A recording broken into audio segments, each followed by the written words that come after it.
horrible shape. Even the friction plate explanation of this around the assemblies. And then neutral.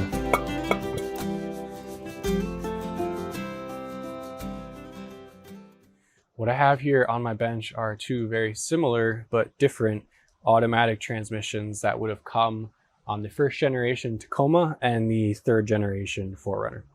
So on my right here, this is the original transmission that came out of my two-wheel drive PreRunner 2003 Tacoma. So this is the A340E transmission. On my left here, this is an A340F transmission. This would have come on all of the automatic 4x4 vehicles from that same era. I bought this on Facebook Marketplace for $50 and supposedly it needs to be rebuilt. Now, to explain why I have these two transmissions on my bench here and what my plan is for them, I want to take a step back to my project earlier this year, which was a 4x4 conversion for my PreRunner. So in order to complete that project, one of the major things you need to do is swap in a 4x4 transmission. So what I did and what the overwhelming majority of people do who complete that project is you find an entire assembled 4x4 transmission. So I found one that was low mileage, from a 4Runner. I believe it was a 98 or 99 4Runner. Swapped that in. Project went great. I have a video of that I'll link in the description if you're interested in that build video. But what I'm left with now is my two-wheel drive transmission that is perfectly good, has only about 115,000 miles on it, but for all intents and purposes is a 150-pound paperweight for me right now. Now, I could try to sell this transmission, but to be honest, there's not much of a market for the two-wheel drive transmissions, the automatic transmissions especially. People tend to love the manual transmissions on this generation of trucks, but there's not that much of a market for it out there. So instead of trying to sell it and, you know, maybe not get the amount that it's worth, I'd really love to be able to actually use this or potentially use it as a spare part. So there are some things that I can do to potentially make that happen. So with these two transmissions turned around, we can get a pretty good idea of what the major differences are between a four-wheel drive transmission and a two-wheel drive transmission. So to start, we have to think about what is the tail housing or the back end of the transmission mating up with when you're on a four-wheel drive truck and when you're on a two-wheel drive truck. So on a two-wheel drive truck, you don't have a transfer case, right? You're only driving in two-wheel drive. So the rear end, the tail housing, has a flange that directly mates to the rear drive shaft. On the four-wheel drive version, we're mating to a transfer case before we meet the rear drive shaft. So obviously you can see this tail housing is different in that it's shaped to mate with the transfer case of a four-wheel drive vehicle. Now, the second major difference between these transmissions, which is related to the tail housing, is the length of the output shaft. So on the two-wheel drive A340E transmission, the output shaft has to extend all the way out to the flange. So you can see here, this is actually the output shaft. The flange is secured to it with a giant nut here, and that's how the power gets to the rear drive shaft. On the four-wheel drive side here, you can see it's recessed way inside, and that's because the transfer case has a male input shaft that will mate inside there. So the output shaft of the A340F is significantly shorter than the output shaft of the A340E. So that's the plan here. I have this perfectly good A340E, and what I'm going to try to do is use this donor A340F, harvest the output shaft and the tail housing, and install them on here so that I have a really good backup spare transmission in case anything happens to the one that I already installed on my truck. So the tail housing and the output shaft aren't known points of failure in these. I said that this needs to be rebuilt. That's what the person that I bought it from told me. They thought that it was an oil pump or something to do with the torque converter. So what I'm going to do to start is I'm going to disassemble this one so I have a little bit of practice on figuring out how to do that. Now, this isn't a novel idea, and there are several examples on Tacoma World of people doing this exact build where they take the output shaft and tail housing from an A340F and they install it on their existing A340E to complete the PreRunner 4x4 conversion. But what there isn't is a great step-by-step instruction on how to do that. So what I'm gonna try to do here is use the factory Toyota repair manual as well as some other resources and try to film a more in-depth step-by-step process on how to disassemble an automatic transmission, which I've never done and are notoriously more difficult than manual transmissions, and hopefully get a better understanding of how they work. So I'll have some good practice when I disassemble this one. Supposedly just the torque converter and the oil pump are bad, but I'm not going to go through the trouble of totally rebuilding this. It'll just give me a chance without much risk of failure to take it apart, see how things are, installed, and hopefully get some practice for when I go to take apart this one, which will count when I reassemble it. So that's the plan for right now, and I'm going to start getting into the actual disassembly of this A340F donor. Before I get started on the teardown of the A340F, I did want to clarify that Austin Nyamella does actually have a pretty good video where he's doing a very, very similar swap to this. So he's got on his PreRunner conversion video, he's got the 4-cylinder engine. So this is for the 5VZ-FE. I forgot to mention that, the V6. So you can see the bell housing pattern here. That's for the V6 motor. So he's got a video that's part of his larger PreRunner conversion video where he does tear down his A340E, and he just gets a donor output shaft from an A340F. He doesn't have to disassemble an entire A340F unit. So he does show him disassembling the A340E. But what I want to do is ideally, again, just show you a lot more detail. So I have the factory manual here. It's got these nice exploded views of all the parts. So you can really get a better understanding of what you're taking out, what order everything goes in case you lose track, and also just step by step. So I'm going to show all these steps as I'm doing them, explain what each of the parts are. So again, that's a great video that Austin has. I'm just going to try to make it a little more in depth as to how to do this before we get too deep into the project. Before I take anything off of this A340F, I am going to drain the pan. I have no idea if the guy that I bought it from drained the fluid before he pulled it, but this was sitting, I think it was basically fully exposed to the elements for probably over a year. So there's a good chance there's some water in the pan, and I just want to get it drained before I start pulling stuff off to try to limit the mess that I'm making here. I did make this table specifically for this project. I have some oil absorbing mats too that I'll put down. So it's going to be messy no matter what, but hoping to minimize that mess if I can.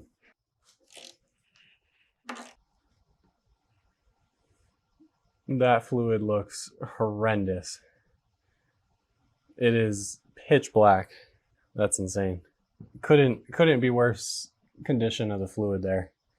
Wow. Yeah, so we'll see what's on the inside. Let's take a look at the first set of instructions here. So there might be some intuitive ways that I would probably do this if I weren't following the book exactly. Like, I don't see any reason why I couldn't just take the torque converter off right now, but for sake of following the manual and just seeing how that goes, at least on this first one, I'm going to just follow this exactly step by step. So here is the first set of instructions that we're going to get into now.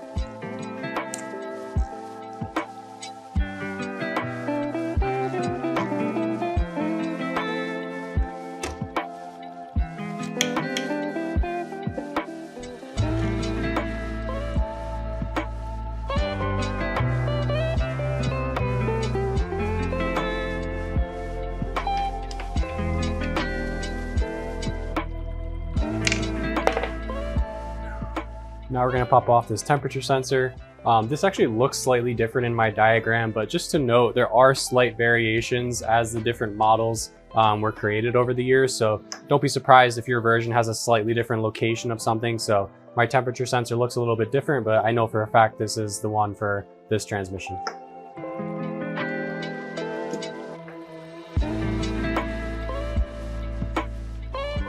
Now we can see what we've got next. So we do actually have to remove those two oil cooler tube unions, speed sensor, revolution sensor, and then we're going to pop off the bell housing as well. This is having you affix the transmission into a sort of a bench mounted holder. Obviously I don't have that, so I'm gonna have to figure out what I can do to make that work. It's now telling me to remove a speed sensor. I can see on the casting where that would have gone, but I don't have one here. So again, just be aware that the casting on these transmissions is probably going to be the same. You kind of have these empty ports where on prior models, they might have had a different sensor or something, but on my model, I don't have a speed sensor there, so I'm not going to worry about it.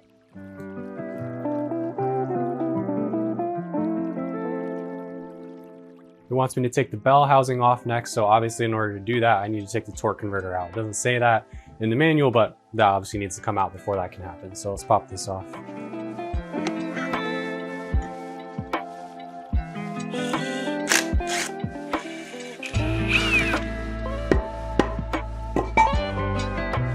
Again, we're going to skip this step for now because I don't have a bench mount for the transmission, but we'll get right into this page here. So the first thing we need to do is pop off the tail housing, or as they call it, the rear adapter transfer. Then we got to remove the seal, which I may or may not do. I probably won't do that yet. Remove the sensor rotor, which will be on the output shaft, and then we'll get into removing the pan.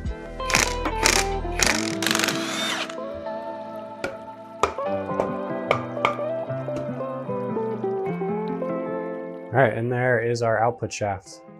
So far, looks to be in good condition, no rust. The splines are still in good shape, so that's great for us because this is really one of the only things that we care about. Actually, these two pieces are the only things that we care about on this transmission: tail housing and the splines on that output shaft.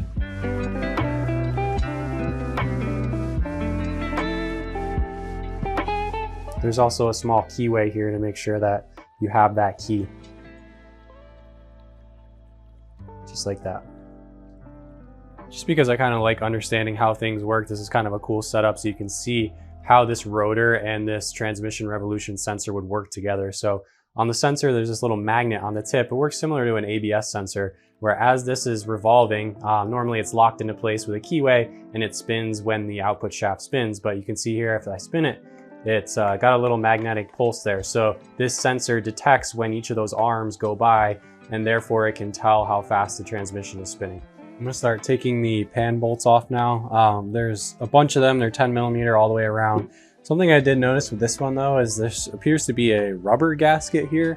The gasket seal between the transmission housing and the pan should actually be the pink Toyota FIPG, like the gooey stuff. So this is the incorrect gasket to have here. I don't know if that would actually cause you any issues, but just so you know, the Toyota spec is to use that form in place gasket. So I have this special tool that is highlighted in the manual. I've had this from a previous job where I was replacing the filter on my other transmission. So this just basically gets in between the gasket, the surface of the pan and the surface of the body. So you just tap that in with a hammer, and in theory that's supposed to help loosen it up. So we'll see how it works in this case. So this transmission is really in poor shape. You can see the pan has just really nasty, gunky stuff. And just to be clear, the transmission fluid is supposed to be a nice bright red. So this is obviously in horrible shape. The magnets in the pan are covered in material. This gasket is not the correct kind of gasket. This rubber is not supposed to be there. And you can even see someone did a really poor job of, it looks like they had previously taken the pan off when there was form in place gasket on there, but didn't actually, clean up the surface before they put this rubber gasket on top of it. So who knows if that was even sealing well. That could have caused some of the issue to begin with. But yeah, this is not the way you take care of your transmission. So I'm going to continue to disassemble this. I'll probably spray some brake cleaner here just to make it a little bit cleaner while I'm working, but obviously this pan is in horrible shape. Moving right along here, we're on to this next set of steps here. So we did inspect the magnets. Obviously it's in horrible condition. We're gonna pop off the filter, unplug the transmission wire, get that unbolted from the body, and then we'll start pulling off the valve body as well.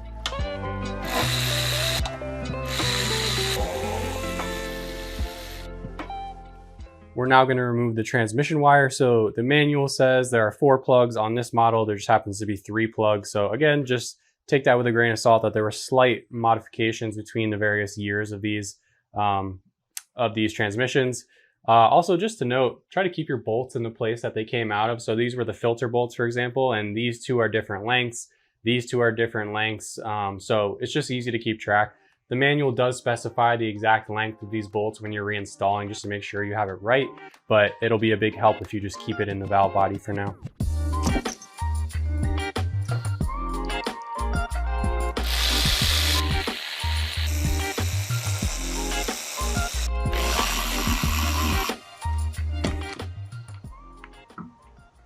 Oh, so one last thing. I actually forgot to mention this from the start, but on the, at least for the Tacoma, on the pre-2003 automatic transmissions, the A340s, you'll have a cable actuated throttle control here. So you see this big long cable that you probably saw me moving around with the transmission. That big long cable goes all the way up to the throttle body in the truck, comes down and connects here with this this little drum sort of cable fitting here. and that's what controls the throttle here. I don't know exactly what that does, but in this case, it's actually, you know, manually controlled by a wire.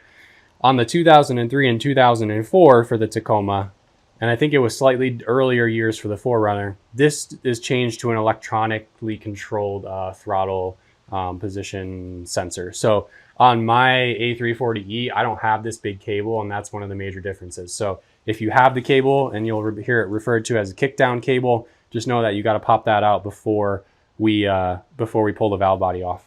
You see, you just have to kind of press this down, get some slack on the cable, and then that pulls right out. It just looks like a bicycle brake cable or something. So this is what that looks like. And that plug sits on the outside with a 10mm bolt. Just so we know, this one is actually broken, so it shouldn't be, you know, snapped like that. It should be one piece.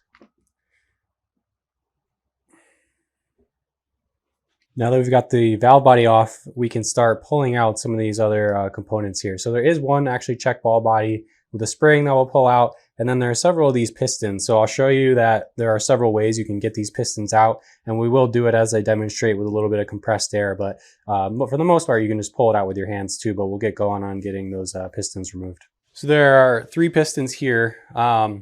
There's a check ball here, so let me actually just get my magnet, and we'll just pull that out quick. Should be a spring underneath as well. All right, so the spring kind of stayed with it. You can see that. So for this piston here, you go into this valve here. Just put your thumb over it so it doesn't pop out on you. There you go. You can see that moving up and down. There's another spring down in there. And then these two both are controlled by this port here. So just be careful, again, hold your fingers over these as you're blowing air in, because this will pop out right at your face. Just like that.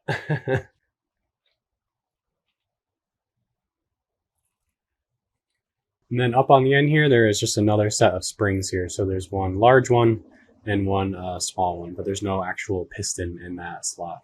Next up in the manual, they talk about removing the transmission case plug. So again, on the 03 and 04s for the Tacomas, you will have the case plug. On the pre-03 Tacomas, you'll have that transmission kickdown wire that I already pulled out. So that's all set. And then these next steps talk about removing the parking lock pawl bracket. So I'm actually going to try to skip these steps for now because you are removing it destructively. If it doesn't prevent me from taking the rest of the transmission apart, I'm probably not going to touch that for now. So I'm going to wait and see if I need to do that or not up until step 29 here. I'm going to hold off on that, and I'm going to move right into removing the oil pump assembly.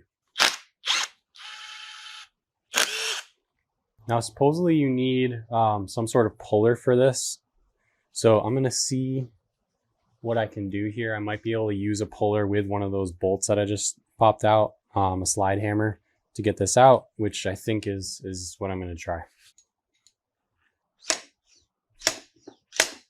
So I actually just pulled out a couple of the threads, seemingly from the body of the transmission. Okay, I just realized I did something really dumb. Instead of threading my slide hammer into the body of the oil pump, these two holes right here have threads in the actual oil pump.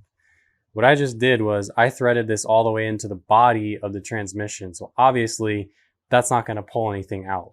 So that was really dumb because I just, damaged a couple of the threads there, not realizing I was not in the right spot to pull only the pump out. So just be really careful. There's two that you can thread a slide hammer or another type of puller into, and make sure you're in those ones specifically. So you can see a little bit better what I'm talking about. These two holes here have threads in the actual oil pump body, whereas these ones do not.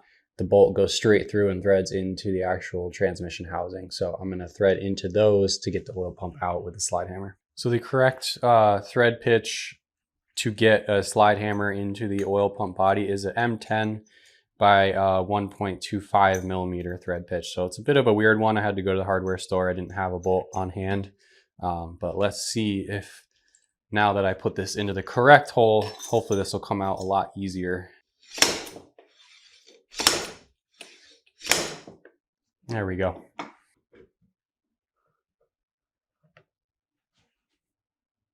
Okay, so I know I said that there were only springs in this slot here. So there are these 2 springs, but there is actually another piston. The C0 piston is in here. It just looks different from the other one, so I didn't notice it at first. So I'll show you how you can get that out with a little bit of compressed air. So you're gonna wanna put it into this hole here. I already took the oil pump off, so there is air escaping from this section. If you hadn't taken the oil pump off already, you wouldn't have to do this, but I just need to block a port down here with my thumb to make sure that that hole has pressure. So let's see if we can pop that out. And here's what all those pistons look like together as they would be oriented in the transmission body. So again, that C0 is just upside down like this, but the rest of these 3 are oriented like this. So we got the B2, C2, B0, C0. Now that I've got the oil pump out, I'm going to be using the torque converter to stack everything up as I take it out of the transmission. So I've got the oil pump upside down here. And you can see just because the manual calls this out, there's a bearing race here. So just make sure you're keeping track of all that stuff when you're stacking. There's a bearing race here, and then you can see on the inside of this next piece here, there's a needle bearing that would ride against that race. So just be careful as you're stacking. I'll try to make note and show you sort of where it says where there's bearings or races, but I'm going to be stacking these upside down on the torque converter. I'm going to move on to start taking out some of these other components now from the transmission. So the first up, we have the overdrive planetary gear assembly. So that's the overdrive planetary gear, the overdrive direct clutch, and the one-way clutch from the transmission. Again, like I said, being careful of these bearings and races as I go, but I'll move through these pieces next.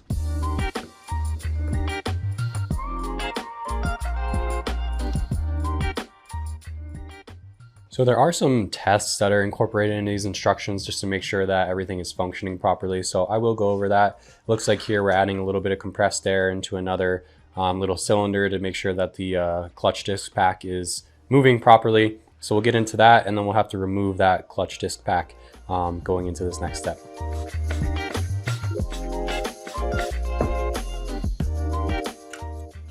Now something I'm looking out for is to make sure if the snap ring is tapered at all, because that would indicate a correct orientation for reassembly.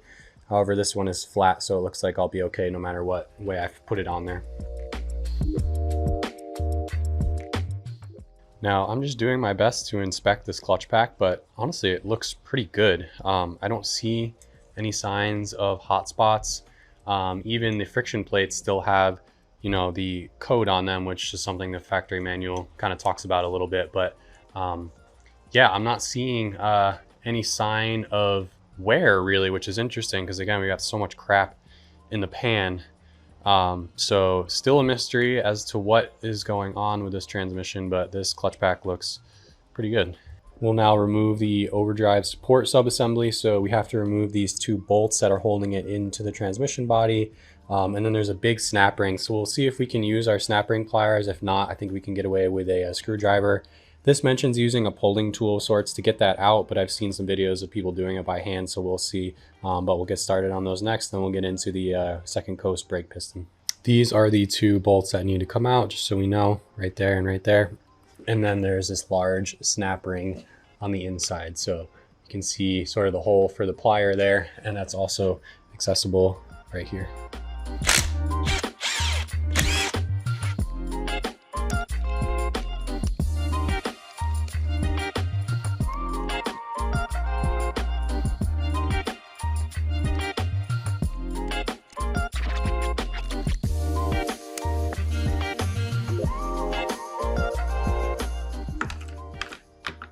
All right, so that was a bit of a struggle. In the end, it actually does seem like the snap ring pliers were best. The screwdriver was forcing it a little bit, but just note that this one is actually tapered. So the flat side is towards the rear of the transmission. There are 2 threaded points which you could get a puller onto on this next piece here. They're M8 by 1.25 thread pitch. The only problem is all my puller sets are standard, not metric, so I don't really have anything for that. And I'm just gonna see if I can get it out by hand first. Oh, okay, so that actually wasn't that difficult. Yeah, that's interesting. But just to note on this one, you can see here, those are the threads in which we just took the bolts out of. So upon reassembly, you just got to make sure that you have that in the right orientation. But luckily that's pretty easy because you'll be able to line it up with the bolts there.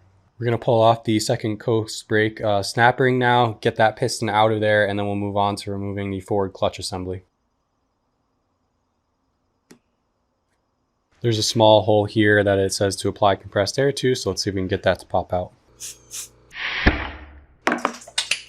All right, so that one has significantly more pressure behind it, so don't do like I did. Be very careful with that one.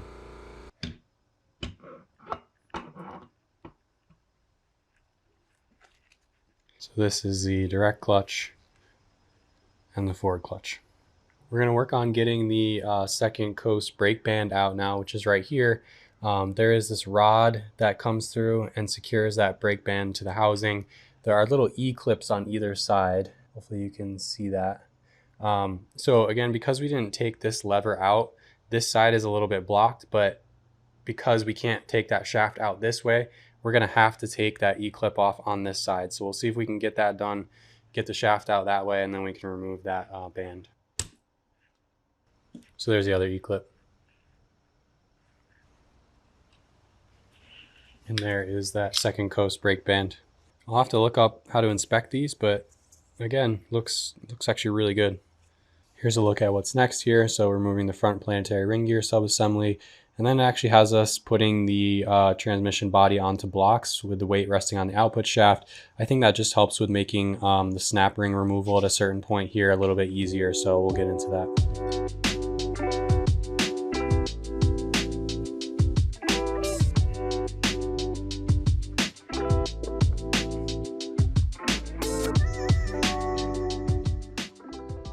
There's the planetary gear subassembly.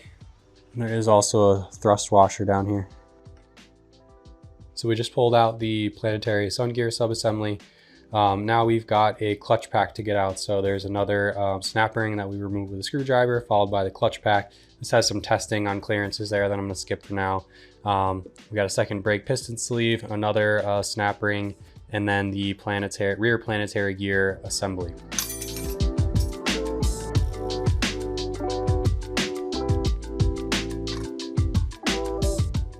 This clutch pack also looks pretty good. Oh yeah, that came out easy. In removing the rear planetary gear set, there is this snap ring that I did just get out. I didn't get it on film because I was really struggling with it. I think whoever had put this in there, I don't know if this transmission's ever been disassembled, but the two holes for the snap ring pliers were not in an accessible location, so it took me a while to get it, but I did get it out using these large snap ring pliers. So now I can pull out that gear assembly, and actually the rear output shaft will come out with it now. So there we go. And there's the full output shaft as well. So now the moment we've been waiting for, we have our output shaft fully pulled out of this transmission. So there are actually a couple more steps. If you were to want to totally strip this housing down to just the bare casting, there are a few more steps, but for our purposes, we're done because we have what we came for, and we'll be able to now swap the shafts once I do the same to the A340E. But this is in really good condition. There's no damage to any of the splines. Everything is in really good shape, so that's really promising, and this should be able to be successful now that I know that this output shaft is in really good shape. It's been really interesting taking this apart because I was expecting some sort of catastrophic damage causing all this sort of nasty sludge, but I really didn't find anything. I can do a little more investigating once I start putting things back in to this one. However, I'm just not really sure what went wrong. I don't know if this person just needed to change the fluid really badly, if maybe something internally is wrong with the torque converter, and obviously we can't really test that right now. But as far as all these components and all the clutch packs and everything, it really all looks good. The only really poor thing looks like the fluid right now that I can see. So, but that said, we got this out. So hopefully now we can get going on disassembling the A340E, and that should go a lot faster now that we know what to expect. And just like that, we are on to disassembling the second transmission, the A340E. So I'm going to go through this one a lot faster. I'm not going to film step by step like I did for the first one because the idea is everything should be the same. If I come across something that is dramatically different, I'll highlight that, but really the main difference is going to be the tail housing, and the disassembly of that is very similar. I just need to take this big flange nut off and pull that off first. Otherwise, it's just some similar bolts here to pull the tail housing out. So I'm going to get into that, speed it up, hopefully get that done quickly, and then we'll work on comparing the two output shafts and potentially getting this back together.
Well, I've got both of the valve bodies out. I figured I'd do a comparison just to show you any of the differences between the two. So on the left here, this is the A340E valve body, and that's the one with the electronic controlled throttle position.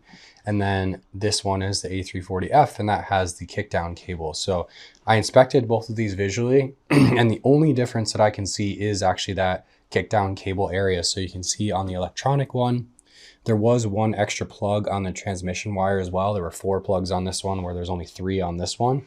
So you can see there's 2 here, 2 there on this side, 1 here, 1 here on this side, but then there's also this 4th one on the electronic one. So you can see there's a bit more going on in that area versus on this side, you just have this sort of cable actuated sensor. So those are the only differences that I could tell. And it makes me wonder, if you sourced the parts for the electronic side of it, if for some reason you ended up with a kickdown cable version and your truck needed the electronic, I wonder if you could even swap those parts over. So just wanted to show that while I had them out.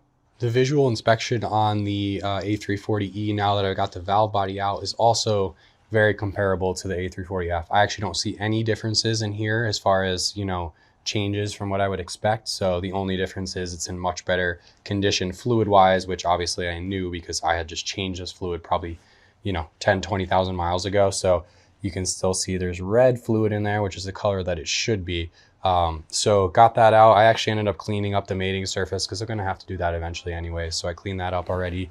And now I'm ready to get into the internals. So I'm going to pull the oil pump off and then start cranking everything out like I did with the other one.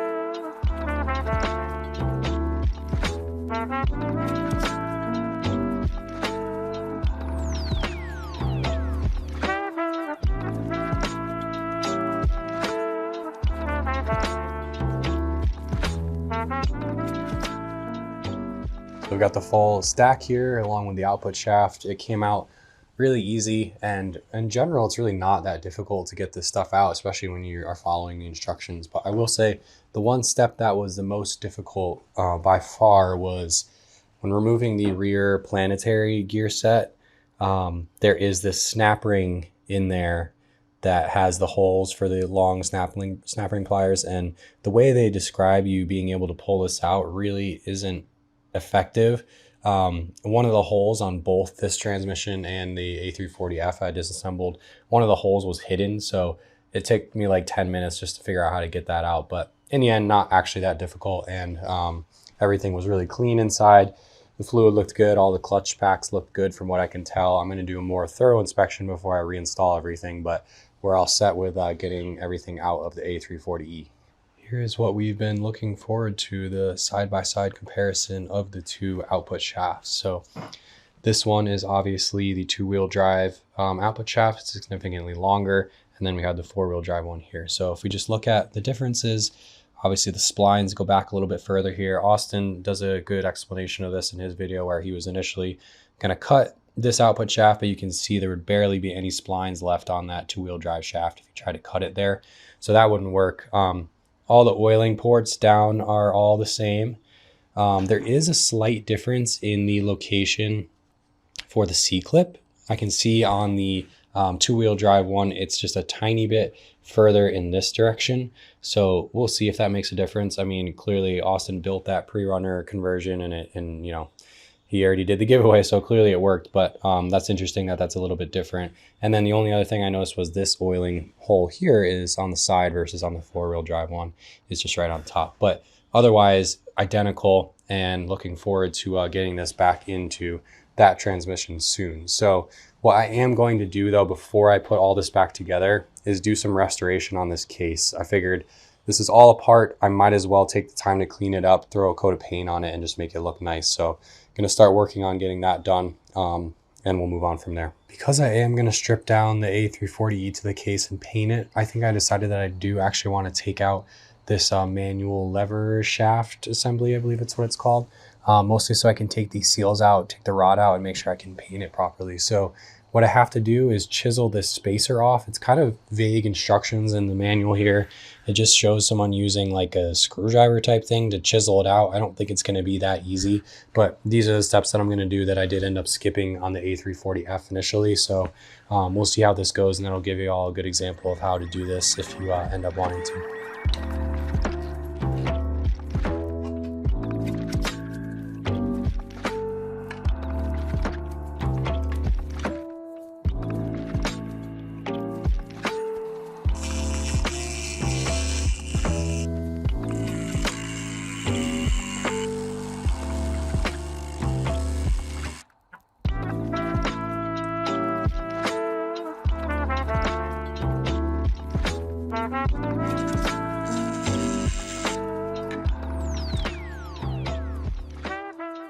That was probably the least Toyota thing I've ever seen. That was insane that Toyota expects their techs to complete that step without totally mangling this parking rod. I think I actually did a pretty good job considering, but the fact that the manual tells you to chisel this off is just a joke, because there's absolutely no way you're getting through that without using a Dremel or some sort of, you know, abrasive cutting tool. So that said, I actually got away with, I really didn't damage or nick this this rod at all, but really just insane that they included that. I'm really shocked that they couldn't have designed a better way to, you know, get this installed. I'm actually not even totally sure what the spacer is doing, maybe just holding this in place, but yeah, kind of a crazy step that was, you know, essentially irreversible. So I did order a new one of these spacers though, so we'll see how the install goes when I put it back together.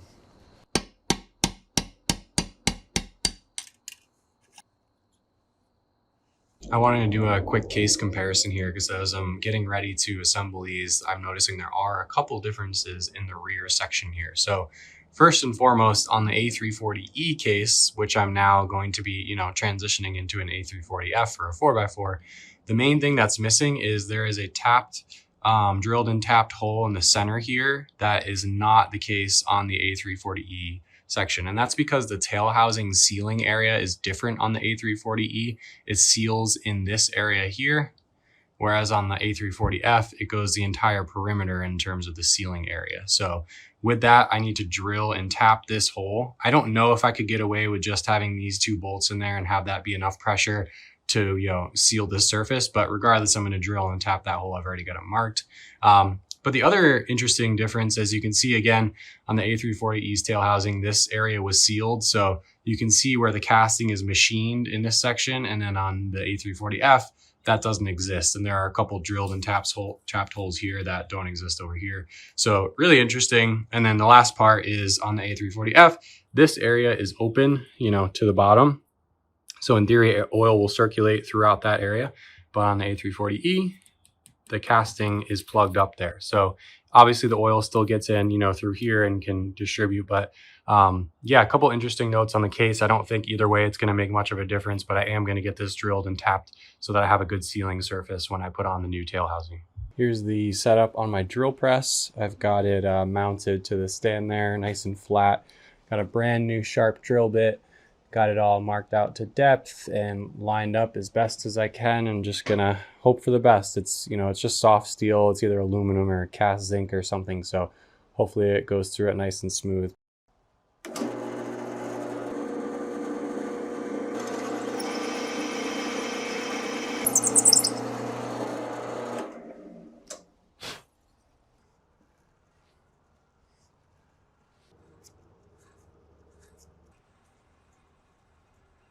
So as you can see, that was luckily a success. We got it lined up nicely so that we can insert it with the rest of the bolts when the tail housing is, you know, fully seated on there.